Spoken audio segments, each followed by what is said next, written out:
Shout out mga idol. Ay maulang araw oh. Ay shout out sa'yo Jordan. Ay nabasa ko yung comment ni Jordan. Sabi niya idol, dati pinapanood lang kita sa vlog mo dito sa sana makapunta din ako sa Europe. Ngayon dito na rin ako sa Europe idol.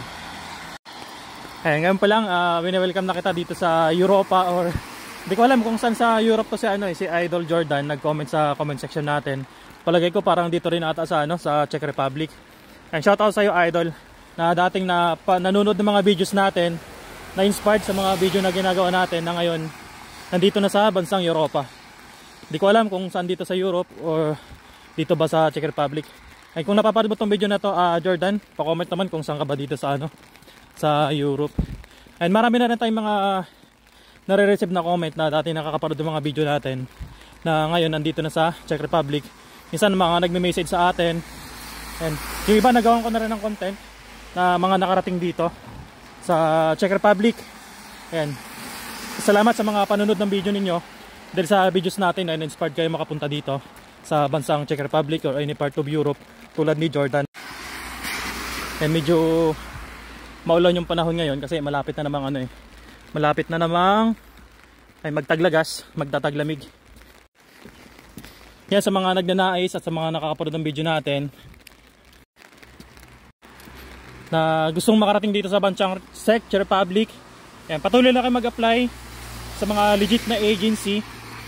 Ayan, ito mga babanggating ko, ito yung mga alam ko lang na agency tulad ng Prime World Manpower Agency, Prime Search, Prime Global, IPAMS, and GrapeCare, na legit na nagpapaalis papunta dito sa Czech Republic. Ayun, apply lang kayo. Siyempre, ano ba yung mga requirements na dapat yung dalhin kapag nag-apply kayo? Siyempre, unang-una dyan, ang passport. Pinaka-importante sa lahat yung passport. Kasi kapag wala ka nyan, tapos nag-apply ka, sayang lang yung pag-apply mo. Kaya dapat valid talaga yung passport. Yung iba kasi nag-apply, expired daw yung passport, dapat wag idol. So pag nag-apply kayo, dapat at least ilang years bago ma-expired, mag-apply na kayo. Ay, sayang naman ang passport mo idol kapag hindi mo i-apply papunta ng abroad. Ay, marami pa tayong nababasang mga comment about dito sa Czech Republic na nanghihingi ng mga information.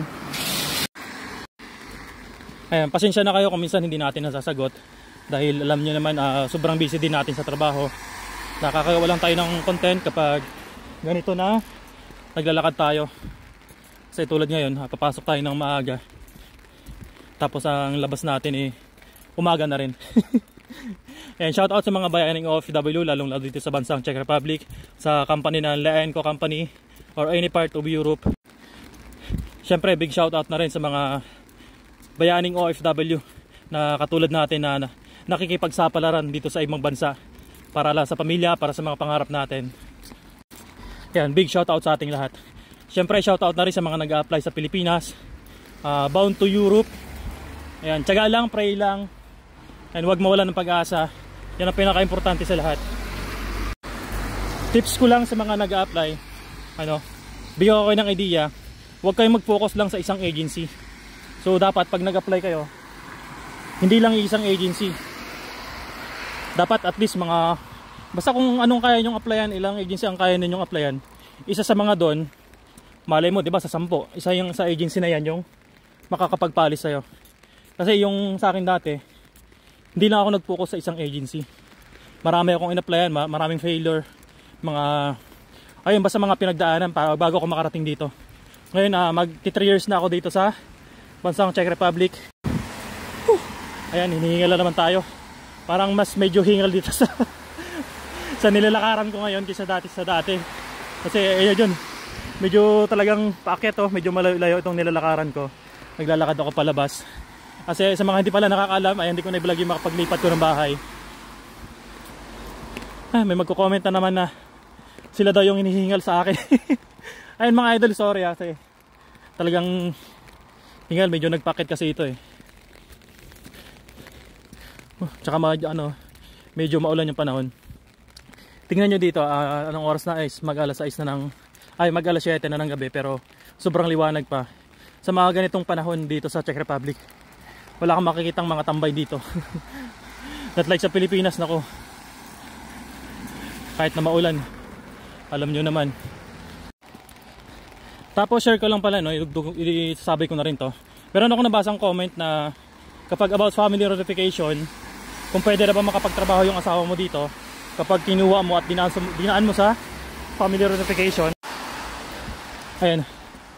Yes, idol, pwede 100% na makakapagtrabaho yung asawa mo dito kapag nandirito na sa bansang Czech Republic. Yan, yun sa mga hindi nakakaalam, no, sa mga viewers natin na papunta dito sa bansang Czech Republic. Ayan, kung napapanood nyo itong video na to, at least meron na kayong idea kapag meron kayong planong kunin yung asawa ninyo, yung anak ninyo.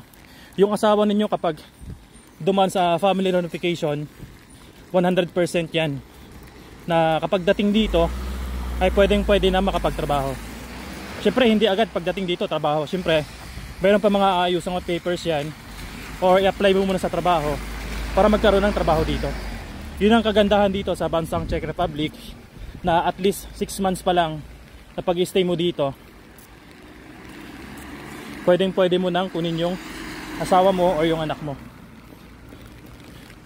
Hiningal talaga ako dun. Ayun, apple, oh.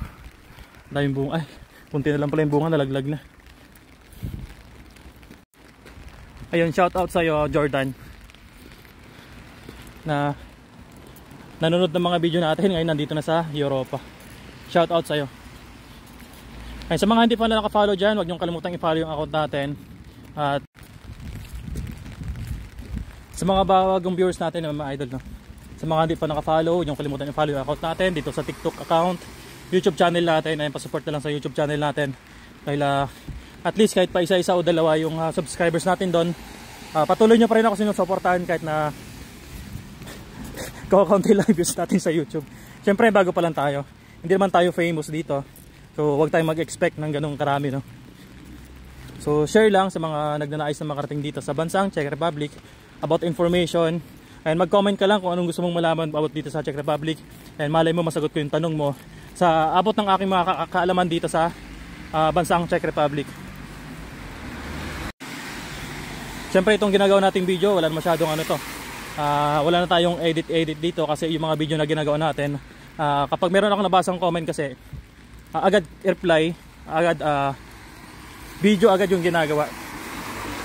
Tulad nito sa comment ni ni Jordan, ni jordanyahoo.com 79. Shout out sa iyo, idol. And pa-comment naman tong video na to kung saan nakakaabot to. And malay mo ikaw yung magawan ko ng next na content about buhay dito sa bansang Czech Republic, kung ano may gusto mong malaman dito. Tapos meron pa ako nabasa doon, ano ba yung mga dilata ba yun? Kahit anong dilata, idol, pwede mong dalhin dito.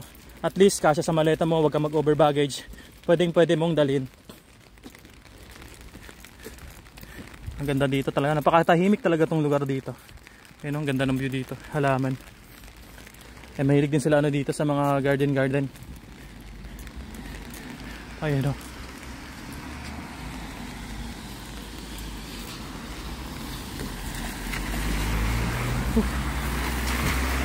Maulan na ngayon, maulan na panahon.